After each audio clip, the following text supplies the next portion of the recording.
Hi friends, it's Sharon from Kids Place. I just wanted to say hello and check in. Hope you guys are doing all right and make sure you're staying inside and being healthy.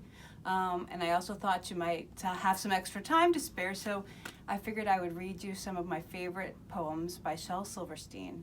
When I was growing up, whenever we would get scared or afraid of something silly, my brothers and I would snuggle in my parents' bed and we would listen to a cassette tape. You're gonna have to ask your parents what a cassette tape is, but we would hear Shel Silverstein's voice in the recording. So it was really, really cool to hear that. So I thought I would share that with you in the times when we don't know what's going on. So the first one I would like to share with you is my brother's favorite. This is Pickle Me, Pickle Me, Tickle Me Too. Pickle me, pickle me, tickle me too. Went for a ride in a flying shoe. Hooray, what fun! It's time we flew, said Pickle Me, tickle me too. Ickle was captain and Pickle was crew, and Tickle served coffee and mulligan stew. As higher and higher and higher they flew, Pickle Me, tickle me too. Pickle Me, tickle me too. Over the sun and beyond the blue. Hold on, stay in, I hope we do, cried Pickle Me, tickle me too. Pickle Me, tickle me too. Never returned to the world they knew, and nobody knows what happened to dear Pickle Me, tickle me too.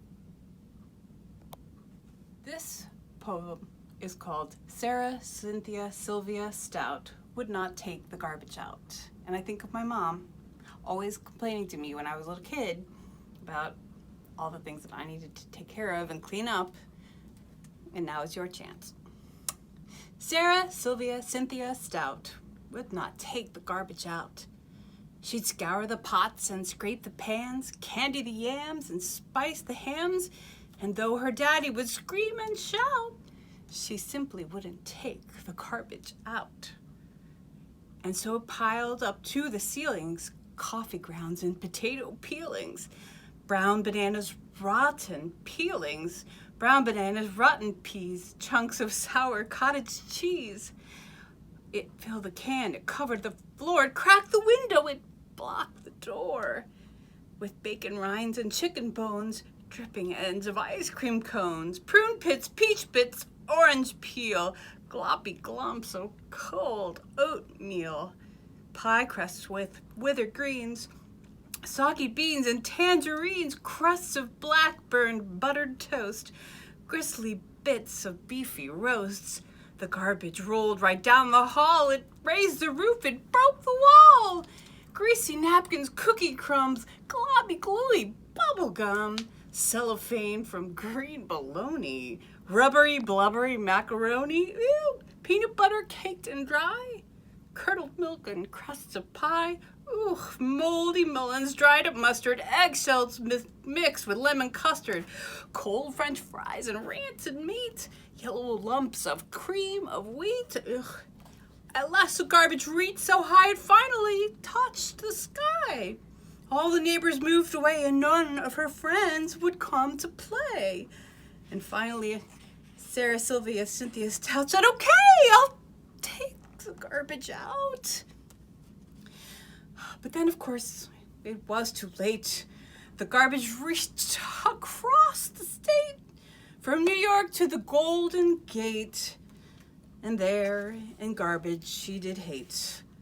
Poor Sarah met an awful fate that I cannot now relate, because the hour is much too late. But children, remember Sarah Stout, and always take the garbage out. And this last one is called No Difference. And I literally read this today and I started tearing up because it hit me in such a different way. I mean, I've been reading this book for probably close to 40 years. So, but it's been a long time. So when I read it today, it really touched my heart and I just wanted to share it with you. because I think the message is timely.